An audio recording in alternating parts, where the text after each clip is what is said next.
In Module 1, Lesson 11, we're going to be multiplying decimals by whole numbers using a place value chart and area model, and using those two strategies and relating it to explaining why the standard algorithm works. Here we have our three strategies. We have our place value chart, we have our area model, and then we will relate it to the standard algorithm. The first equation that we're going to work with and kind of explore is 3 times 0.2, or 3 times 2/10. And the way that we talked about reading 3 times 2/10 was this multiplication. We can also say it as copies of or groups of. So if we wanted to re-say this, we would have 3 copies of 2/10.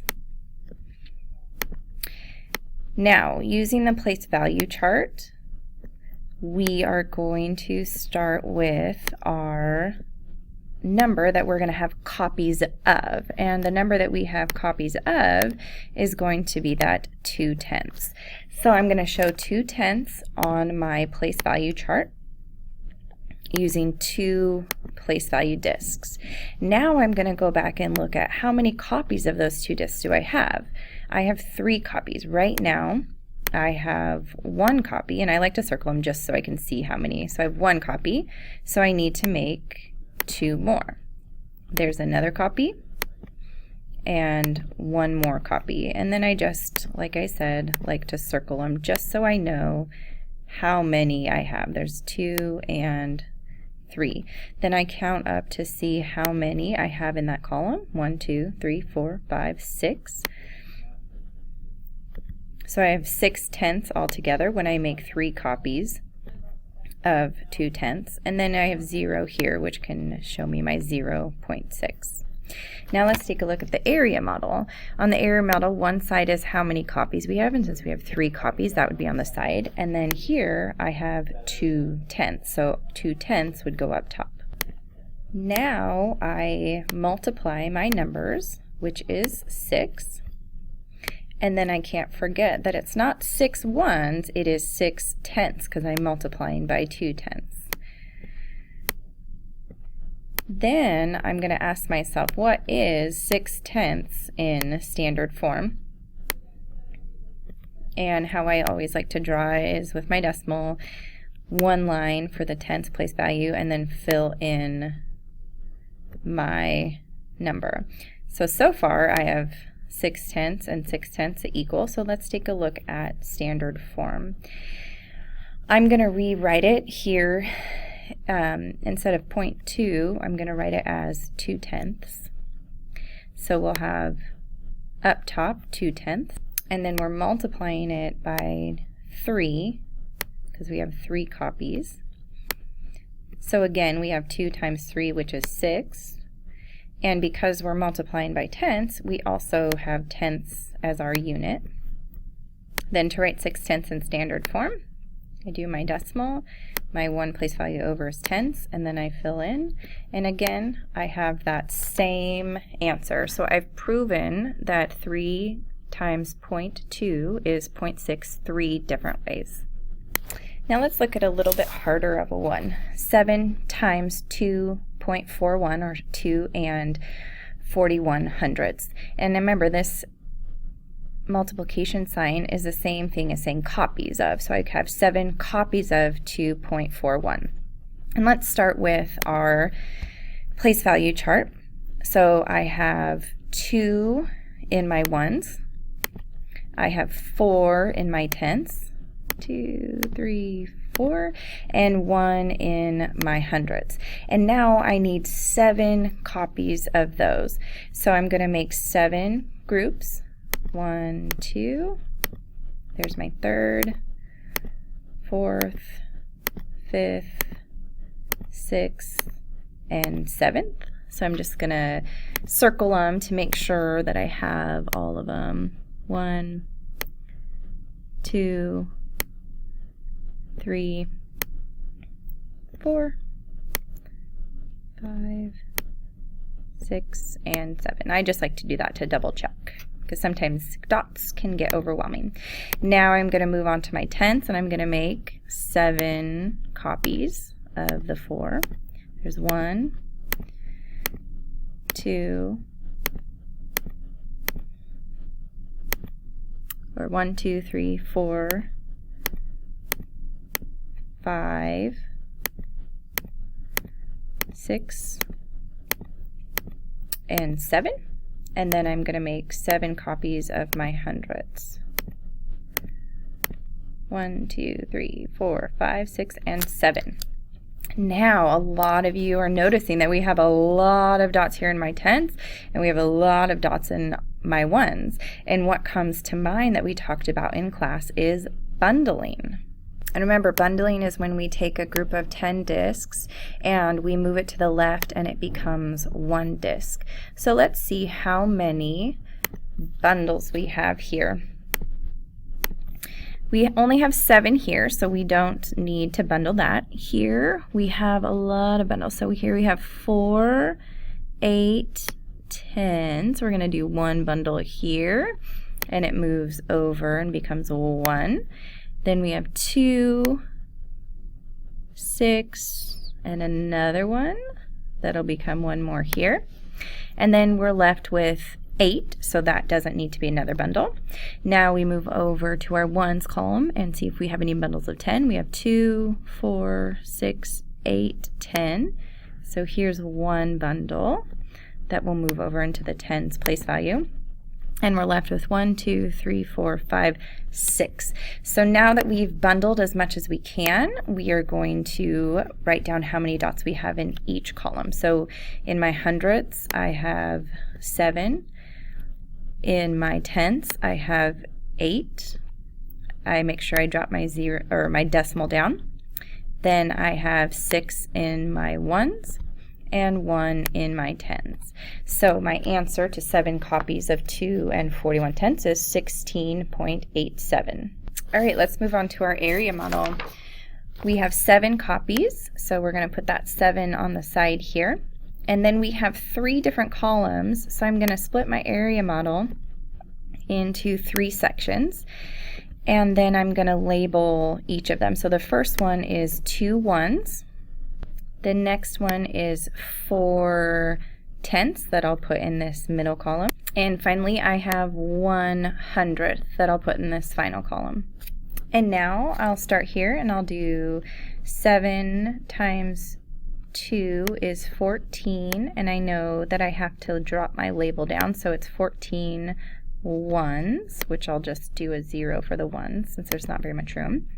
Then the next one I have 4 tenths times 7, so 4 times 7 is 28, and it's 28 tenths, so I have to drop my, I'm going to do TH for tenths, so I can remember since there's not as much room. And then my last one is a 1 times 7, which is 7, and then hundredths, you have to make sure you drop that down. So it's 7/100ths, which I'll do with an HTH. And now what you want to do is you have these 3 separate equations here that you just did in your area model, and now we're going to turn those into standard form, and we're going to add them together. So here we have 14,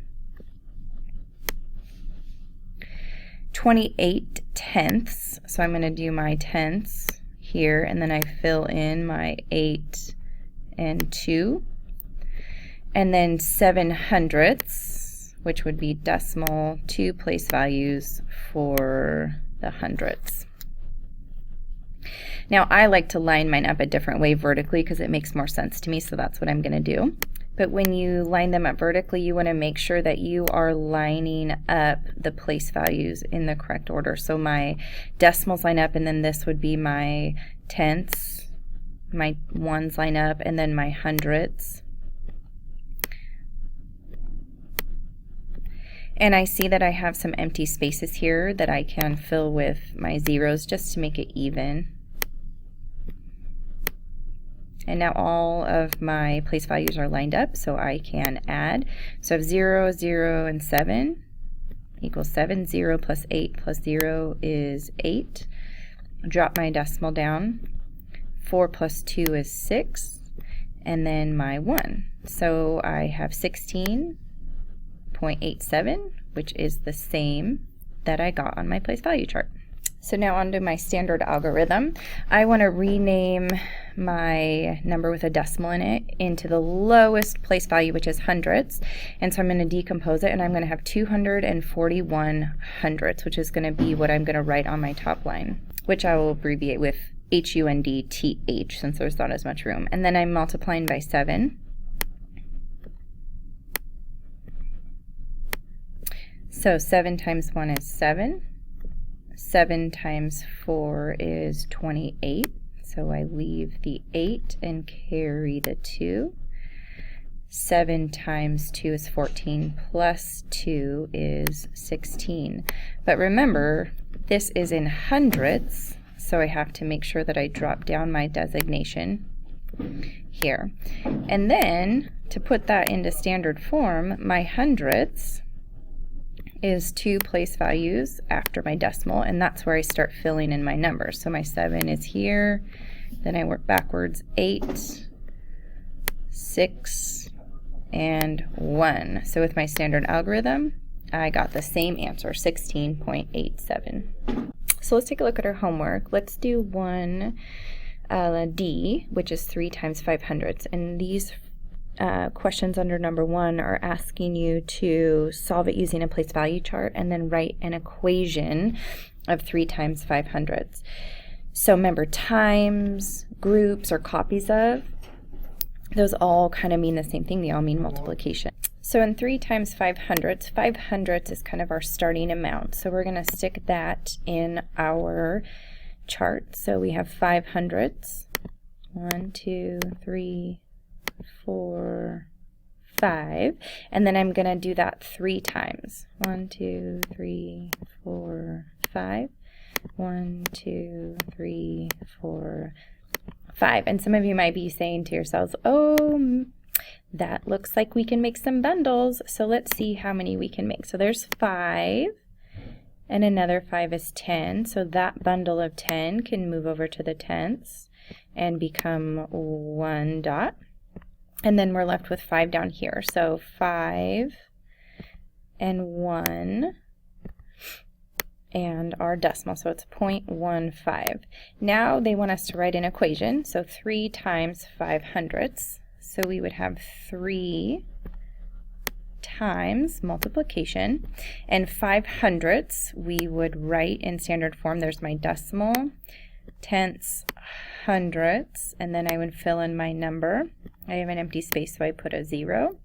So it would be 0.05. And some people like to stick a 0 in front too to make it more even. And it equals 0.15. So you showed on your place value chart how to solve it, and then you wrote an equation with the answer. Now let's take a look at 2B. This is asking us to draw an area model, and they have an example for you on A, and to find the sum of the partial products. So it's kind of like what we were doing up here with our area model. We have 3 place values in our decimal, ones, tenths, and hundredths. So you're going to break your box into 3 sections. And then you're going to start labeling each of your sections. You're having 6 copies, so I like to put that on the side. Then we have 7 ones, which would go right here. Next we have our 4 tenths, which would go in this middle box. And finally a 9 in our hundredths, which would go here in our last box. Now we find our partial products. So 6 times 7 is 42 ones, and we want to drop that down, and I'm just going to put a O for ones. Then we have 4 times 6, which is 24 tenths, and you want to drop that tenths down, so I'll just put a TH. And then your final one, you have 9 hundredths times 6, which would be 54 hundredths. Then you want to take all these and put them in standard form and add them together. But I like to write mine vertically, so I'm going to do that. I made sure to line up all my place values and added some